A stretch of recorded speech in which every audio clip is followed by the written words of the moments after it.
For example, a cardinal doctrine of the Christian faith is the death and resurrection of Christ. This notion is so important that the Bible itself states, "And if Christ be not risen, then is our preaching vain, and your faith is also vain." Yet it is very difficult to take this account literally, for not only is there no primary source denoting this supernatural event in secular history, awareness of the enormous number of pre-Christian saviors who also died and were resurrected immediately puts the story in mythological territory by association. Early church figures such as Tertullian went to great lengths to break these associations, even claiming that the devil caused the similarities to occur, stating in the 2nd century, "The devil, whose business is to pervert the truth, mimics the exact circumstance of the divine sacraments. He baptizes his believers and promises forgiveness of sins. He celebrates the oblation of bread and brings in the symbol of the resurrection. Let us therefore acknowledge the craftiness of the devil, who copied certain things of those that be divine." What is truly sad, however, is that when we cease the idea that the stories from Christianity, Judaism, Islam, and all the others are literal history, and accept them for what they really are, which are purely allegorical expressions derived from many faiths, we see that all religions share a common thread, and it is this unifying imperative that needs to be recognized and appreciated. Religious belief has caused more fragmentation and conflict than any other ideology. Christianity alone has 34,000 different subgroups. The Bible is subject to interpretation. When you read it, you say, "I think Jesus meant this. I think Job meant that. Oh no, he meant this." So you have the Lutheran, the Seventh-day Adventist, the Catholic, and a church divided is no church at all. And a church divided is no church at all. And this point on division, which is a trademark of all theistic religions, brings us to our second failure of awareness, the false assumption of separation through the rejection of the symbiotic relationship of life. Apart from the understanding that all natural systems are emergent, where all notions of reality will be constantly developed, altered, and even eradicated, we must also understand that all systems are, in fact, invented fragments, merely for the sake of conversation. For there is no such thing as independence in nature. The whole of nature is a unified system of interdependent variables, each a cause and a reaction, existing only as a concentrated whole. You don't see the plug connected to the environment, so it looks like we're free, wandering around. Take the oxygen away, we all die immediately. Take plant life away, we die. And without the sun, all the plants die. So we are connected. We really must take into account the totality. This isn't just a human experience on this planet. This is a total experience. And we know we can't survive without plants and animals. We know we can't survive without the 4 elements, And so when are we going to really start taking that into account? That's what it is to be successful. Success depends on how well we relate to everything around us.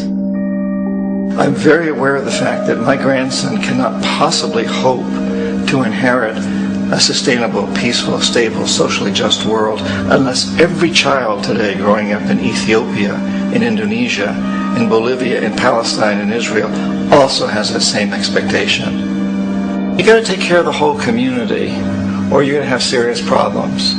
And now we have to see that the whole world is the community. And we must all take care of each other that way.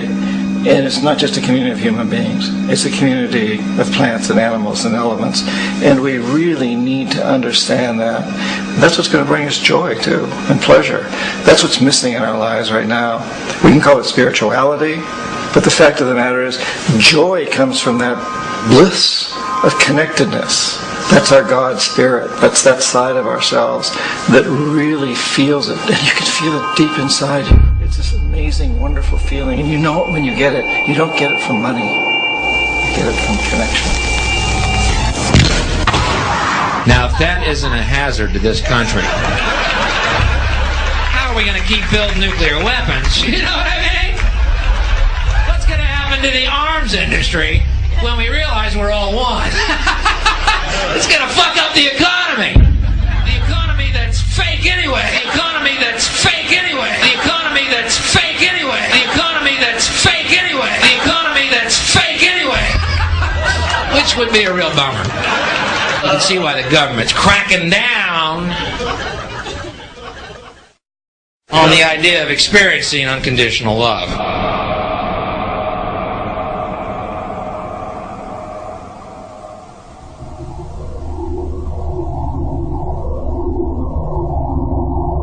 Once we understand that the integrity of our personal existences are completely dependent on the integrity of everything else in our world, we have truly understood the meaning of unconditional love. For love is extensionality, and seeing everything as you and you as everything can have no conditionalities. For, in fact, we are all everything at once. If it's true that we're all from the center of a star, every atom in each of us from the center of a star, then we're all the same thing. Even a Coke machine or a cigarette butt in the street in Buffalo is made out of atoms that came from a star. They've all been recycled thousands of times, as have you and I. And therefore, it's only me out there. So what is there to be afraid of? What is there that needs solace-seeking? Nothing. There's nothing to be afraid of because it's all us. The trouble is we have been separated by being born and given a name and an identity and being individuated.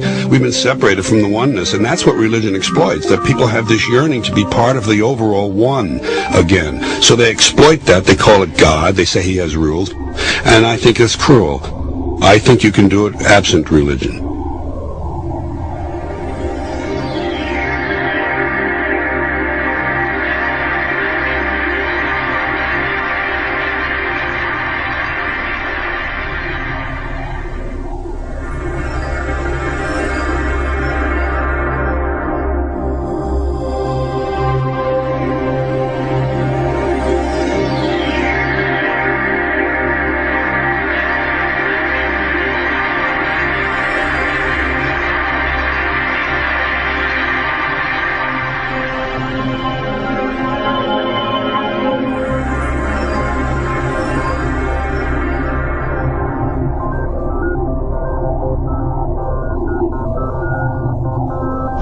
It's time to claim the unity. Our outmoded social systems have broken apart, and work together to create a sustainable global society where everyone is taken care of and everyone is truly free.